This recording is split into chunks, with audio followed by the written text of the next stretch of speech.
ушул органиканы биз 2010 жыл баштаганбыз. Баткенде Алыштан деген Айчыра кооперативи. Ошонун бери 9 жылдан бери ушул органика фермерлер үмүт кылып жүрөт да, ушу мамлекеттен дагы ушул бир колдоо болсо, чогуу жылган жакшы болот эле деп. Мен Кыргыз Агро Биоцентрдин Баткен регионалдык биофабрикасынын директору болуп ноябрь айынан бери иштеп жатам. Ага чейин ушул Алыштан Айчыра кооперативине жетип келгенмин. Биз ушул 2010 жылдан баштап органика өрүк өндүрүп келебиз. Ошондой эле Биокежи Федерациясынын Баткен облусундагы өкүлү да болуп эсептелем. Махабат Ергешовна, сиз өзүңүздүн докладда айтып өттүңүз, бүгүнкү күнү негизги биздин келечек органика жана кооператив деп. Өзүңүз айтып өттүңүз, кооперативтерге дыйкандар жакшы бирикпей атат деп. Бул өтө туура, бүгүнкү күнү акыбал ушундай болуп атат. Мунун биздин практикада бир гана немени айтып кетебиз, практиканы. Себеби дегенде биздин Кыргыз Агро Биоцентрдин директору мына Жамоат Туманович өзү отурат. Ноябрь айында Арменияда органика боюнча форумга катышып келди. Ошондон келгенден кийин бизге ал жердеги органиканын акыбалын айтып берди. Арменияда ушундай кылыптыр. Органика менен иштеген фермерлерди, кооперативтердин өндүргөн азыгын мамлекет өзү сатып алып, мамлекет өзү мектептерди, интернаттарды, бүт керектүү жерлерди мамлекет өзү органикалык азык менен камсыз кылып берет экен. Ошондой практиканы бизге да киргизсе өтө сонун болот эле да. Себеби дегенде бүгүнкү күнү биз фермерлер негизги көйгөйүбүз бул сбыт да. Мына биз 2010 жылдан бери Баткен өрүгүн органика кылып өндүрүп келип жатабыз. Бирок биздин деле көйгөй бүгүн мына 9 жыл болсо дагы ушул сбыт көйгөйү бизде чоң маселе болуп турат да. Ошого ушул Армениянын практикасын Махабат Ергешовна өтө суранат эле, Кыргызстанда киргизиш керек ошону. Ансыз биз жылып кете албайбыз.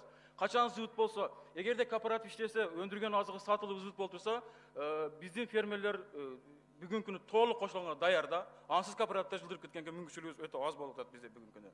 Андан кийинки биздин практикада көйгөй бул, мына баарыңыздар билесиздер, ЭСке мына бажы биримдигине Кыргызстан мүчө болуп кирдик.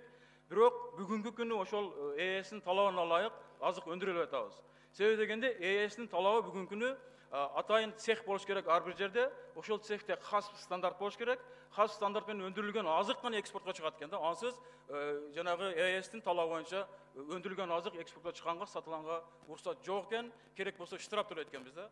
Ушул жерде дагы биздин дыйкандарда өтө чоң көйгөй болуп, ушуну чече албай турган мезгилибиз болуп атат.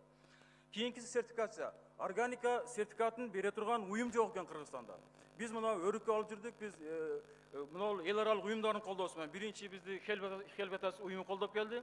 Андан кийин Жиазет уюму Германияны колдоп келди. Ушул эл аралык сертификат алып келдик. Бүгүнкү күнү биздин азыктарды да мына фойеге көргөзмө кылып койдук, чыкканда көрүп, ооз сеңиздер болот буюрса.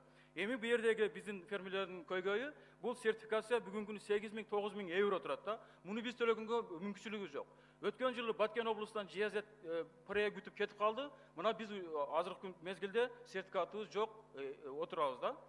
Ушул маселени дагы ушу мамлекеттик деңгээлде чечип, мамлекетке эл аралык стандартка ылайык сертификат бере турган уюмду сөзсүз түрдө ачып, ошону ишке ашырбайынча биздин органиканы эч жакка чыгара албайт экенбиз да.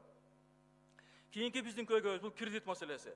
Кредит болгондо органиканы өндүрөм, кайра иштетүү ишкана курам дегенде эле каерка эле барса кредит ал дейт да. А кредиттин келечеги болбой атат да. Себеби дыйкандар алып, айыл жеринде үйүн сатып башка кылган өтө мындай проблемага учураган фермерлер көп болуп, кредиттен коркуп калды. Бүгүн фермерлер кредит дегенде баары коркот да. Ошондуктан биз суранат элек, ушу мамлекеттик деңгээлде ушундай органикалык кооперативдер жерлерден тандап алып, ошолорду мамлекет өзү колдоп, пайызсыз кредиттерди берсе, ошондо өнүгүп кетет элек да. Ошол эле учурда мына эл аралык уюмдарды мамлекет өзү көзөмөлдөп, ушул органикалык чарба жүргүзгөн кооперативтерге, фермерлерге ошол эл аралык уюмдардын финансын түздөн-түз колдонуп жардам берсе жакшы болот эле да. Себеби эл аралык уюмдар ушул максаттуу иштетпей эле, мындай мисалы үчүн бүгүнкү күнгө чейин практикада жок, бир эл аралык уюм бир региондо толук кандуу бир ишкананы бутуга тургузган жок да. Азаздан себеп кете беришет, анын жыйынтыгы болбой атат да. Бул дагы биздин сунушубуз эле.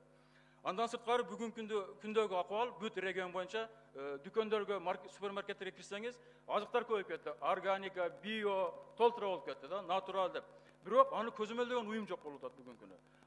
Мисалы үчүн бир эле практика Жалал Абадтын био кооперативи пахта өндүрөт, болгону бир жылда 450 тонна гана өндүрүп экспорттоп Германияга. Бирок мына статистикалык даныйга караганда Кыргызстандан 5000 тонна өндүрүлүп атыптыр да, өндүрүлүп экспортко чыгып атыптыр биопахта. Бул көзөмөлдүн жоктугунан болуп атат да. Ошондуктан Daha biz fermерлер sunuşta aytылak, mına bugünkü mına Kırgız Agro Biocenter'ın bardıq regionlarda özlerinin bölümleri var. Uşul meselelerin bardıq şu Kırgız Agro Biocenter'ge berse, közömöldü, başkan büt barın közömöldü, uşul organikanı ağılda kaçırdığanға çoğun şart söyledi. Köngül bazılarga çoğun Rahmat.